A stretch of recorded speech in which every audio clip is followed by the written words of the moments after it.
Hai semuanya, gimana kabar kalian? Semoga selalu dalam keadaan baik. Jadi welcome back teman-teman di segmen analisa pagi, dan di video kali ini seperti biasa kita ada di tanggal 23 Juni. Kita akan update ya untuk news dan juga pergerakan dari market, khususnya market Bitcoin.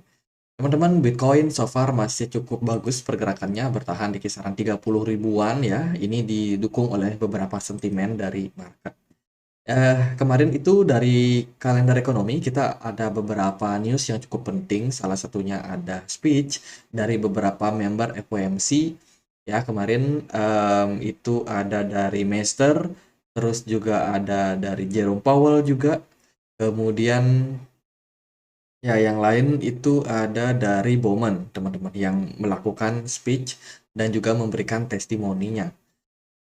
Lalu apa poinnya, teman-teman? Kalau kita lihat dari berita kemarin itu Jerome Powell speech ya, di mana dia mengatakan bahwa saat ini untuk kenaikan suku bunga adalah kemungkinan, teman-teman. Jerome Powell masih membuka kemungkinan adanya potensi untuk menaikkan suku bunga. Jadi setelah kemarin dan juga 2 hari lalu kita dapat statement yang cukup hawkish dari Jerome Powell bahwa ya untuk cut rate itu masih jauh lah. Dia bilang seperti itu dan masih membuka kemungkinan bahwa memang suku bunga kemungkinan masih bisa dinaikkan. Cuman dalam dalam sebuah testimoni yang dia He said berikan, pausing teman-teman, rate hikes kemarin ya, last week dia was memberikan consistent with that perumpamaan. goal. Ini Given kita how dengar far we've sebentar come, ya. it may make sense to move rates higher, but to do so at a more moderate pace. And now we're moderating that pace, much as you might do if you were to be driving 75 miles an hour on the highway, then 50 miles an hour on a local highway, and then as you get closer to your destination, as you try to find that destination, you slow down even further. Nah, sebenarnya dari pernyataan itu kita bisa tahu nih bahwa sebenarnya Jerome Powell itu memberikan indikasi yang lebih positif. Jadi posisinya sekarang memang Jerome Powell masih nggak mau kecolongan yang namanya suku bunga ya ataupun inflasi. Mereka dari The Fed sendiri nggak mau kecolongan. Artinya apa? Artinya The Fed masih membuka kemungkinan, tapi melihat juga sama situasi kondisi ekonomi dan juga data-data seperti data PCE, kemudian PPI, kemudian juga apa namanya PCE ya. Jadi CPI, PPI, PCE itu menjadi data fokus yang Jerome Powell akan mau lihat ke depannya seperti apa. Dia memberikan perumpamaan bahwa ketika kita sudah dekat nih, kita misalkan naik mobil, kita udah dekat sama destinasi tempat kita atau tujuan kita. Jadi setelah 75 miles, 50 miles, dia bilang semakin kita dekat maka kita akan semakin slowing down. Artinya apa, teman-teman? Artinya adalah di masa-masa sekarang, ketika inflasi udah mulai menunjukkan tanda penurunan, Jerome Powell udah melihat nih indikasi bahwa kita udah berada atau mendekati dalam puncak-puncak di mana suku bunga masih bisa dinaikkan. Jadi asumsinya adalah dalam beberapa waktu ke depan inflasi harusnya sudah turun ya, meskipun suku bunga masih ada possibility untuk dinaikkan. Jadi itu poin positifnya, inflasi dilihat sudah semakin dekat dengan puncak, dan juga ya suku bunga masih memang bakalan dinaikin, tapi itu pun juga kemungkinan ya dengan pertimbangan seperti data-data inflasi tadi. Jadi seperti itu, teman-teman. Kalau kita lihat juga dari event untuk hari ini ada beberapa event, salah satu yang cukup penting itu ada manufacturing PMI untuk Inggris. Kemarin kita lihat ya data inflasi dari Inggris itu mengalami kenaikan atau stabil lah bisa dibilang. Nah, sekarang itu akan ada speech lagi dari beberapa member FOMC, dari Bostic dan juga Bueller. Ini mungkin ada statement-statement hawkish, jadi mungkin ada possibility untuk sedikit volatile kembali, teman-teman. Kemudian juga akan ada data PMI services untuk Amerika Serikat. Jadi hari Jumat ini nggak terlalu gimana-gimana untuk newsnya ya. Sementara kalau kita cek dari monitor suku bunga The Fed, ini menunjukkan bahwa 25% konsensus yakin bahwa The Fed bakalan pause di next FOMC tanggal 27 Juli. Sementara lagi 74% itu yakin bahwa The Fed masih bakal naikin suku bunga sebanyak 25 basis point di next FOMC. Jadi sementara itu data yang kita bisa temukan. Lalu gimana untuk news-news yang lain, teman-teman? Ini news terbaru, JP Morgan diberikan denda oleh SEC karena melakukan penghapusan 75 juta banking record atau catatan banking. Ya, ini dinyatakan bahwa SEC melakukan denda ya, memberikan denda kepada JP Morgan dengan kasus karena dia sudah menghapus 78 juta banking record. Ini dinyatakan ada sekitar 4 juta dolar 4 juta dolar email ya, ya, artinya adalah 4 juta email yang senilai. Jadi email-email yang dihapus itu senilai dengan 4 juta dolar. Jadi nggak tahu nih kenapa kenapa bisa di-delete ya. Ya itulah teman-teman. Mungkin beritanya nggak terlalu ngaruh ke kripto ya, tapi ada sebuah tekanan kepada JP Morgan. Terus teman-teman ada Friends Asset Manager yang namanya adalah Cassius. Cassius itu sekarang sudah menawarkan crypto custody service. Ini menarik ya, bagaimana Prancis kemarin cukup hawkish sama kasusnya Binance, katanya mau menginvestigasi adanya pencucian dana dan lain sebagainya, tapi mereka diam-diam ternyata cukup ramah juga sama kripto. Bagaimana salah satu aset manajer mereka yang namanya Cassius itu sekarang sudah melakukan pendaftaran untuk regulasi daripada crypto custody. Jadi supaya dia bisa menawarkan layanan keuangan berupa kripto. Ini data terbaru teman-teman dari Triple A yang menunjukkan bahwa sekarang adopsi daripada kripto di Asia khususnya itu semakin meningkat, masih didominasi oleh India dan juga China dengan kepemilikan sekitar 7% dan juga China sekitar 4%. Jadi dominasi ini semakin menguat ya, menguatkan dominasi Asia terhadap kepemilikan daripada aset-aset kripto. Amerika memang masih yang terdepan sebanyak 13% teman-teman, dengan jumlah yang 44,9 juta ya. Sangat banyak. Vietnam juga mengalami peningkatan sudah sampai 20% dari total jumlah penduduknya, berarti orang-orang Vietnam itu sangat-sangat terbuka sama yang namanya kripto. Jadi ini menarik bagaimana perpindahan demografi apa apa namanya? Ya itu dah perpindahan geografis yang kemarin itu berpusat banyak di Amerika Serikat, sekarang udah pindah-pindah ke Asia, teman-teman. Lalu ada SEC yang memberikan sebuah statement. SEC Binance memberikan statement untuk SEC. Lu hati-hati dong, jangan memberikan misleading ya. Jangan memberikan apa ya, sesuatu yang bohong kepada publik. Jadi kan kemarin ini terkait sama tuduhan daripada Binance ya, yang dituduh oleh SEC itu melakukan penyelewengan dana. Yang Pengsao dikatakan bahwa memiliki kontrol penuh atas aset-aset yang dimiliki oleh customer. Katanya dengan gampang dipindahkan ke anak-anak perusahaan dari Binance. Dan ini direspon oleh SEC bahwa SEC jangan memberikan pernyataan yang menyesatkan publik. Karena keputusan dari pengadilan masih belum ada keputusan dari pengadilan. Jadi jangan memfitnah mereka. Jadi kurang lebih seperti itu isi daripada eh, berita ini, teman-teman. Kemudian ini ada data dari Santiment. Ini soal akumulasi dari whales ya. Kita bisa lihat price Bitcoin itu disimbolkan dengan warna hijau, chart yang warna hijau, kemudian juga volume perdagangan itu disimbolkan dengan yang warna lebih redup atau abu-abu ini, teman-teman.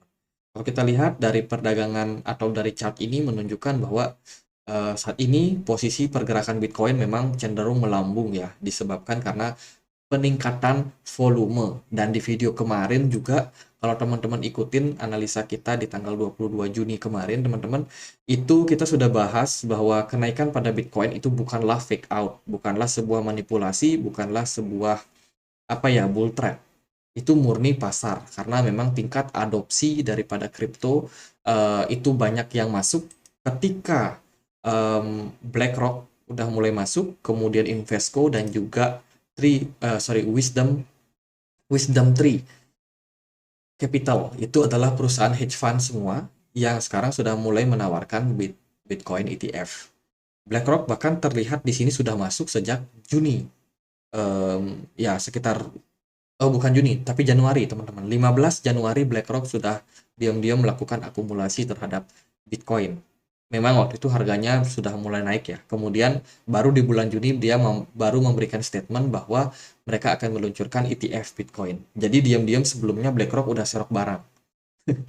Jadi teman-teman ketinggalan semua tuh. Jadi itu kita sudah post semuanya datanya di komunitas Telegram buat teman-teman yang punya Telegram, yang mau dapat update-update terbaru, terupdate soal market Bitcoin, silakan untuk follow akun Telegram kita ya teman-teman. Bisa follow pertama buat news Bitcoin, teman-teman bisa cek di link yang ada di kolom deskripsi, dan juga kita punya komunitas diskusi di Telegram di mana kita banyak sharing berbagi informasi dengan kawan-kawan antusiasme kripto atau komunitas kripto juga. Di sini nggak ada sinyal, nggak ada eh, layanan-layanan berbayar gitu, nggak ada. Semuanya murni diskusi, teman-teman. Jadi buat teman-teman yang memang suka belajar, suka berdiskusi, suka berkomunitas, silahkan join. Linknya bisa temukan di kolom deskripsi. Lanjut, ini data sentimen kita udah cek tadi. Terus juga ada berita dari Binance yang melakukan ekspansi ke Kazakhstan. Ini bukan berita baru karena tahun lalu di bulan Januari kemarin kayaknya udah ada deh berita soal Kazakhstan yang join sama Binance. Sekarang baru terrealisasi. Ini adalah news yang sangat bagus teman-teman. Bagaimana Financial Service Authority, ini dia sudah memberikan ya, sudah memberikan apa namanya lisensi dari 2022 kemarin. Binance sudah dapat lisensinya, dan sekarang Binance semakin dekat karena mereka akan membangun platform perdagangan kripto yang legal, yang terafiliasi sama Binance di Kazakhstan. Jadi mirip kayak toko kripto di Indonesia, mereka akan bikin juga bursa kripto di Kazakhstan. Itu terus juga ada berita yang bagus dari salah satu perbankan besar di Amerika, di Eropa teman-teman, namanya Santander.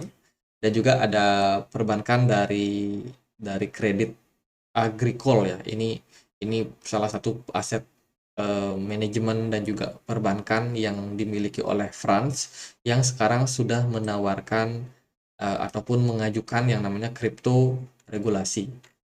Dia menawarkan diri untuk supaya bisa memperdagangkan yang namanya kripto, terutama untuk market dari Prancis.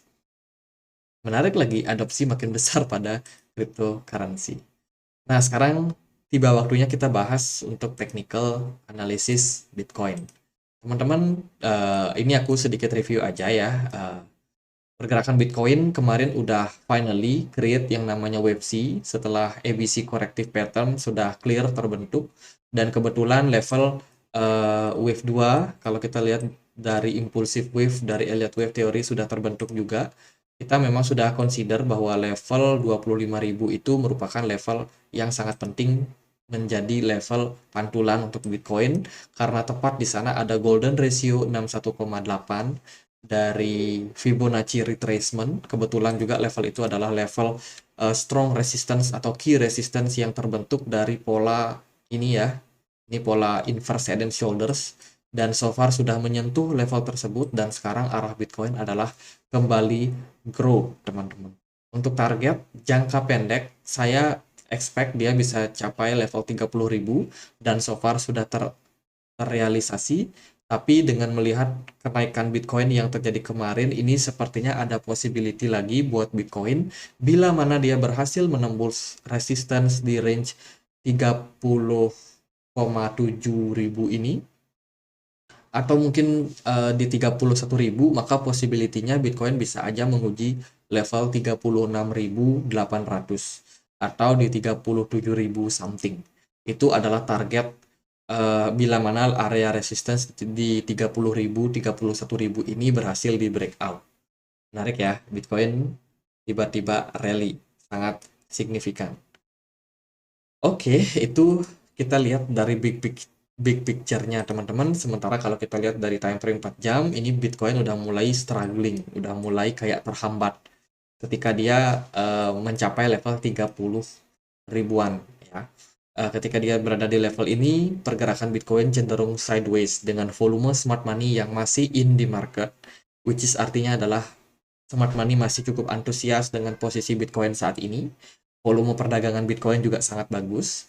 Tapi dari RSI-nya sendiri sudah menunjukkan level jenuh beli lebih tepatnya. Jadi dalam artian kita kedepannya akan melihat posisi yang kemungkinan korektif terhadap Bitcoin.